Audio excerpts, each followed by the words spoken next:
नमस्कार दोस्तों, मैं आपका अपने चैनल HVS स्टडीज़ में स्वागत करता हूं। इस वीडियो में आपके लिए 14 दिसंबर 2022 का करंट अफेयर लेकर आ गया हूं। साथ में हम स्टैटिक जीके और रिलेटेड करंट अफेयर का रिवीजन करते हुए चलेंगे।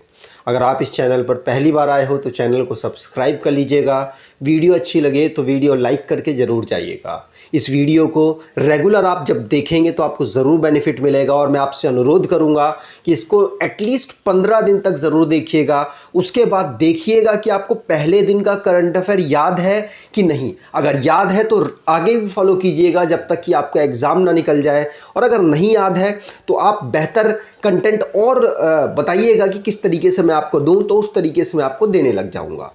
तो चलिए बात करते हैं लास्ट डे के क्विज की। तो लास्ट डे आपसे क्वेश्चन पूछा गया था, विच banks flagship gender tool kit launch. तो किस बैंक ने जेंडर टूल किट को लॉन्च किया? आंसर है ये वर्ल्ड बैंक ने चेन्नई की जो डिपार्टमेंट है उसके द्वारा इसको मिलकर इसे लॉन्च किया गया था, जिससे कि चेन्नई की जो रोड्स है उनको महिलाओं के हिसाब से ट्रैवलिंग करने में बेहतर बनाया जा सके। तो आप सभी ने सही दिया था आंसर और डिटेल में दिया था। आज के पहले क्वेश्चन की बात करें तो आज का पहला क्वेश्चन है, 19th handicraft trade fair was organised in which country. तो 19वें नंबर का हस्तशिल्प व्यापार मेला किस देश में आयोजित किया गया?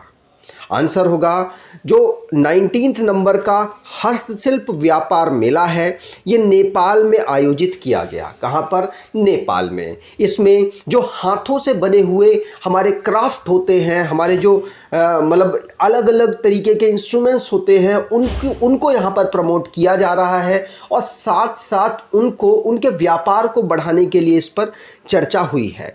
नेपाल, ध्यान रखिएगा, नेपाल में ट्रेड और प्रमोशन के लिए हैंडीक्राफ्ट एक मेला है उसको ऑर्गेनाइज कराया गया। और भारत से बात करें तो भारत ने भी यहां पर पार्टिसिपेट किया है, और नेपाल भारत के 5 राज्यों के साथ सीमा बनाता है, इसलिए ध्यान रखिएगा, पूछा जा सकता है। अब जितने भी इंटरनेशनली करंट अफेयर बने हैं उनको रिवाइज करते हैं। तो पहला क्वेश्चन पढ़ लिया। दूसरा, opening ceremony international year of millet 2023 की हुई है रोम, इटली में। पेरू की पहली फीमेल प्रेसिडेंट बनी है डीना पोलुआर्टे, और ये पेड्रो कास्टिलो की जगह पर बनी है। प्रेसिडेंसी भारत को G20, SCO, UNSC की दिसंबर में मिली है। इंडिया और UAE जिसने रुपी और दिरहम में ट्रेड करने की बात को डिस्कस किया। वर्ल्ड लार्जेस्ट टेलीस्कोप जिसको ऑस्ट्रेलिया में डेवलप करना स्टार्ट किया गया। असीम मुनीर नए आर्मी चीफ बने हैं पाकिस्तान में। नेपाल में प्राइम मिनिस्टर बने हैं शेर बहादुर देउबा जी आफ्टर इलेक्शन। नताशा पिर्क-मूसर पहली फीमेल प्रेसिडेंट बनी है स्लोवेनिया में। अरुणा मिलर पहली भारतीय और अमेरिकन है जो कि मैरीलैंड में गवर्नर के पद पर अपॉइंट हुई। और स्विट्जरलैंड ने लॉन्गेस्ट पैसेंजर ट्रेन को ऑपरेट करने वाला कंट्री बना है। आगे बात करें, अगला question, India's largest business jet terminal was inaugurated eight which airport. तो भारत के सबसे बड़े बिजनेस जेट टर्मिनल का उद्घाटन किस हवाई अड्डे पर किया गया?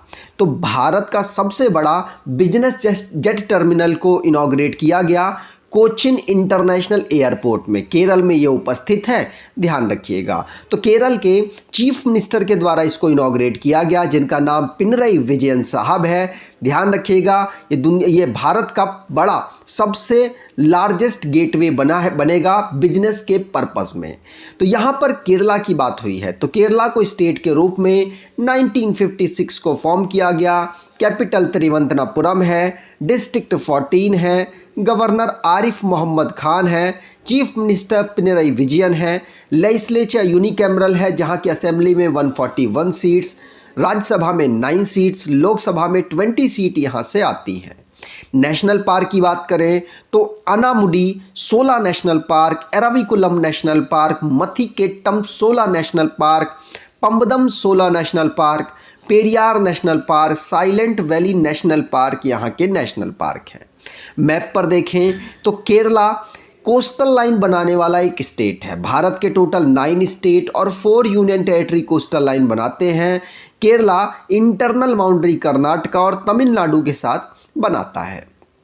आगे बात करें, अगर आप अपने करंट अफेयर को और बेहतर करना चाहते हैं तो इस ई बुक को परचेज कर सकते हैं। दिसंबर तक की आपको अक्टूबर तक की आपको इसमें ई बुक प्रोवाइड कराई गई है, जिसमें यकीन मानिए आपका करंट अफेयर का लेवल बहुत अलग लेवल का हो जाएगा और आप किसी भी एग्ज़ाम में बैठेंगे जहां पर करंट अफेयर पूछा जाता है तो आपको बहुत ज़्यादा एडवांटेज मिलेगा। अगला question, PM Modi flagged of 6th Vande Bharat train on which route. तो प्रधानमंत्री नरेंद्र मोदी ने किस रूट पर 6ठी वंदे भारत ट्रेन को हरी झंडी दिखाई है। तो आपको बता दूं, प्रधानमंत्री नरेंद्र मोदी जी ने नागपुर में बहुत सारे इनॉग्रेशन किए, जिसमें से नागपुर और बिलासपुर रूट में चलने वाली 6th वंदे भारत ट्रेन को भी इन्होंने हरी झंडी दिखाई है। तो आप देख सकते हैं, और इनॉग्रेशन भी इनके ही द्वारा किया गया था इसका, और अब यहाँ पर ये चलने भी लग गई है। तो नागपुर महाराष्ट्र में है और बिलासपुर छत्तीसगढ़ में है। इसके बीच में 6th नंबर की वंदे भारत चल रही है। और आपको बता दूं कि अभी 75 वंदे भारत और रिलीज़ की जाएंगी, ये अनाउंसमेंट ऑलरेडी हो चुकी है। उसके बाद टिल्ट जो वंदे भारत है उसको भी भारत के द्वारा डेवलप किया जाएगा। ठीक, चलिए आगे बात करें। प्रधानमंत्री नरेंद्र मोदी जी वाला क्वेश्चन पढ़ लिया। अगला है, इंडिया का पहला कार्बन न्यूट्रल फार्म केरला में इनॉग्रेट किया गया, मतलब केरला में घोषित किया गया। जियो जो कि 5G सर्विसेज दे रहा है, इसने गुजरात के सभी डिस्ट्रिक्ट में अपनी 5G सर्विसेज दे दी। अर्जुन मुंडा जी जिन्होंने 100 आर्चरी एकेडमी को इनॉग्रेट करने की घोषणा की कि बाद में इनको खोला जाएगा। प्रधानमंत्री नरेंद्र मोदी जी ने अरुणाचल प्रदेश में पहला ग्रीनफील्ड एयरपोर्ट डोनी पोलो एयरपोर्ट को लॉन्च किया। विक्रम एस रॉकेट जिसको इसरो ने लॉन्च किया, और ये पहली प्राइवेट डेवलप्ड रॉकेट है जिसको डेवलप किया है स्काईरूट एरोस्पेस ने। इंडिया वर्ल्ड की सेकंड लार्जेस्ट स्टील प्रोड्यूसर बना है, और चाइना पहले पर है। प्रधानमंत्री नरेंद्र मोदी जी ने 108 feet tall statue of prosperity को लॉन्च किया। बताइए, क्वेश्चन बहुत लोग भूल चुके होंगे जो इस तरीके के करंट अफेयर को नहीं पढ़ रहे होंगे। बहुत सारे लोग कंफ्यूज होकर आंसर देंगे अगर किसी को याद भी होगा तो, लेकिन आपको बहुत बार रिवाइज हो चुका है तो मुंह जबानी याद होगा, उम्मीद करता हूँ। ईयर 2022 को आसियान और भारत का फ्रेंडशिप ईयर घोषित किया गया। G20 की जो थीम है उसका नाम है वसुधैव कुटुंबकम, जिसका मतलब है one earth, one family, one future. आगे बात करें, अगला question, when is the UNICEF day observed every year. तो यूनिसेफ डे हम कब ऑब्जर्व करते हैं? आंसर होगा 11 दिसंबर को हम यूनिसेफ डे ऑब्जर्व करते हैं। ध्यान रखिएगा, जो यूनाइटेड नेशन के द्वारा वर्ल्ड वॉर सेकंड के बाद ये जो एक ऑर्गेनाइजेशन है बनाया गया, जिसका नाम यूनिसेफ रखा गया। बाद में इसको जो दुनिया भर के जो बच्चे हैं ना, उनके लिए इमरजेंसी फंड के रूप में इसमें पैसा रखा गया, जिससे कि उनके फ्यूचर जो दिक्कत में ना आ जाए, इसीलिए ऐसा इसको डेवलप किया गया। और ये दुनिया भर में जो चिल्ड्रंस हैं उनके लिए बेहतर करने की कोशिश करता रहता है। तो ध्यान रखिएगा, 11 दिसंबर को इसको डेवलप किया गया था, इसीलिए 11 दिसंबर को हम यूनिसेफ डे के रूप में ऑब्जर्व करते हैं। तो अब जितने भी इंपॉर्टेंट डेज हैं उनको रिवाइज करते हैं। जैसे 1 दिसंबर को वर्ल्ड एड्स डे पढ़ा, 2 दिसंबर को world computer literacy day, national pollution control day भी 2 दिसंबर को पढ़ा, international day of person with disability 3 दिसंबर को पढ़ा, नेशन ने इंडियन नेवी डे 4 दिसंबर को ऑब्जर्व किया, वर्ल्ड सॉइल डे 5 दिसंबर को, इंटरनेशनल सिविल एविएशन डे 7 दिसंबर, आर्म फोर्स फ्लैग डे 7 दिसंबर, इंटरनेशनल एंटी करप्शन डे 9 दिसंबर, और 10 दिसंबर को ह्यूमन राइट डे, और यूनिसेफ डे हमने 11 दिसंबर को ऑब्जर्व किया है। आगे बात करें, RBI science currency swap agreement with which country. तो आरबीआई ने रिसेंटली में किस कंट्री के साथ करेंसी स्वैप एग्रीमेंट किया है? तो आपको बता दूं, ये जो स्वैप है रिसेंटली में मालदीव के साथ किया गया। इसमें क्या होगा, मालदीव मतलब एक पैसे का अमाउंट मतलब $200 के आसपास का अमाउंट रखा गया है, जिससे कि दोनों देश इतना अमाउंट अपने अपने इंटरेस्ट पर एक दूसरे को एक्सचेंज कर सकते हैं और बाद में करेंसी बढ़े घटे उससे कुछ फ़र्क नहीं पड़ेगा। डॉलर के मुकाबले में करेंसी बढ़े घटे कुछ फ़र्क नहीं पड़ना, जितना पैसा है उतना पैसा वापस हो जाएगा। जैसे मान लीजिए 80 रुपये भारत ने दिया और इन्होंने अपना रुपया में 80 रुपया दिया, भारत ने 6% का ब्याज लगाया, इन्होंने भी मान लीजिए 8% का ब्याज लगाया, तो ब्याज और जो 80 रुपया है ये मिल जाएगा इनको और भारत को भी 80 रुपया और ब्याज मिल जाएगा। इससे ये नहीं होगा डॉलर के मुकाबले भारत का पैसा कमज़ोर हो गया, तो इसका मतलब ये नहीं कि इनको भारत को ज़्यादा भारत ये मतलब जो रुपया वाले हैं ये भारत को ज़्यादा पैसा देंगे या भारत कम पैसा लेगा, ऐसा कुछ नहीं होगा। बिल्कुल जितना अमाउंट है उतना ही अमाउंट वापस करना होता है। तो ये है क्या, करेंसी स्वैप एग्रीमेंट। ध्यान रखिएगा भारत दूसरे देशों के साथ भी कर चुका है, सबसे बड़ा जापान के साथ स्वैप एग्रीमेंट हुआ है। ध्यान रखिएगा, पूछा जा सकता है, 2018 में किया गया था, याद हो तो।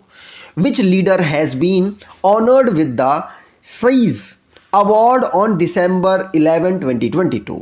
तो अपने क्षेत्र में बेहतरीन काम करने के लिए ये अवार्ड मिलता है और ये मिला है जो फॉर्मर हमारे वाइस प्रेसिडेंट हैं वेंकैया नायडू जी को।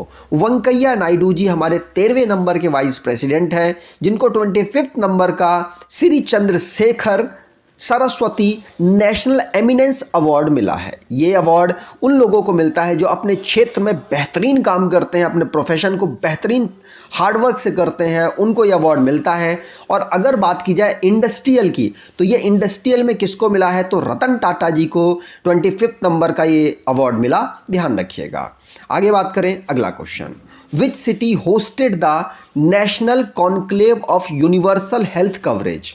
तो किस शहर ने सार्वभौमिक स्वास्थ्य कवरेज के लिए राष्ट्रीय सम्मेलन की मेजबानी की, और आंसर यहाँ पर होगा, ये मेजबानी की गई है वाराणसी के द्वारा। उत्तर प्रदेश के जो हमारे प्रधानमंत्री जी हैं यहीं से चुनकर आए हैं, तो उत्तर प्रदेश की वाराणसी एक ऐसी जगह है जहाँ पर सार्वभौम स्वास्थ्य कवरेज राष्ट्रीय सम्मेलन ऑर्गेनाइज कराया गया, मतलब यूनिवर्सल हेल्थ कवरेज के लिए नेशनल कॉन्क्लेव ऑर्गेनाइज कराया गया, जिसमें जो हमारे हेल्थ मिनिस्टर हैं जिनका नाम मनसुख मंडाविया जी है, उनके द्वारा इसको लॉन्च किया गया, जिसमें टेलीमानस मतलब टेली कम्युनिकेशन में आप जो मेडिसिन्स हैं, सलाह है डॉक्टरों की वो ले सकते हैं, और भी बहुत सारी चीज़ें इसमें नई तरीके की लॉन्च की गई, जिससे मेडिकल की जो सुविधा है वो घर घर तक आराम से अच्छी क्वालिटी की पहुंचाई जा सके। आगे बात करें, अगला question, which player won the women's air pistol gold in the 65th national shooting championship 2022। तो नेशनल शूटिंग चैंपियनशिप ऑर्गेनाइज हुई 65वें नंबर की। इसमें किस खिलाड़ी ने स्वर्ण पदक महिला की कैटेगरी में जीत लिया? आंसर होगा, यह जीता है दिव्या टीएस ने। किसने? दिव्या टीएस। ये कर्नाटका से बिलोंग करती हैं, शूटर हैं, और इन्होंने अपना पहला 10 मीटर एयर पिस्टल शूटिंग में इन्होंने गोल्ड मेडल जीता है। ध्यान रखिएगा, उत्तर प्रदेश की संस्कृति बाना को इन्होंने हराया है। ये जो 65 नंबर का नेशनल शूटिंग चैंपियनशिप है, इसको मध्य प्रदेश की कैपिटल भोपाल में ऑर्गेनाइज कराया गया। आगे बात करें, अगला question, recently the ministry of tourism has set up a 24/7 multilingual tourism info helpline in how many language. तो भारत की जो पर्यटन मंत्रालय है उनके द्वारा 24/7 मतलब हर समय के लिए सूचना हेल्पलाइन स्थापित की गई थी। उसे कितनी भाषाओं में लॉन्च कर दिया गया? आंसर होगा, इसे 12 भाषाओं में लॉन्च किया गया है। ए ऑप्शन यहाँ पर बिल्कुल सही होगा। तो ध्यान रखिएगा, 12 भाषाओं में जो हेल्पलाइन नंबर है उसको लॉन्च किया गया। जो 10 लैंग्वेजेस इंटरनेशनल लैंग्वेजेस है और 2 लैंग्वेजेस भारत की लैंग्वेज है। ठीक है, तो ध्यान रखिएगा, जो मिनिस्ट्री ऑफ टूरिज्म है 24/7 में एक हेल्पलाइन नंबर लॉन्च किया गया है। जब आप टूरिज्म में जाते हैं, आपको कोई प्रॉब्लम होती है तो आप इसमें कॉल कर सकते हैं। आज के क्विज की बात करें तो Hurun global 500 ranking, which Indian company top in the most valuable companies. Most valuable companies में भारत की कौन सी कंपनी ऐसी है जो टॉप पर रही, दुनिया पर कौन सी ऐसी कंपनी है जो टॉप पर रही, कमेंट बॉक्स में डिटेल में आंसर दीजिएगा।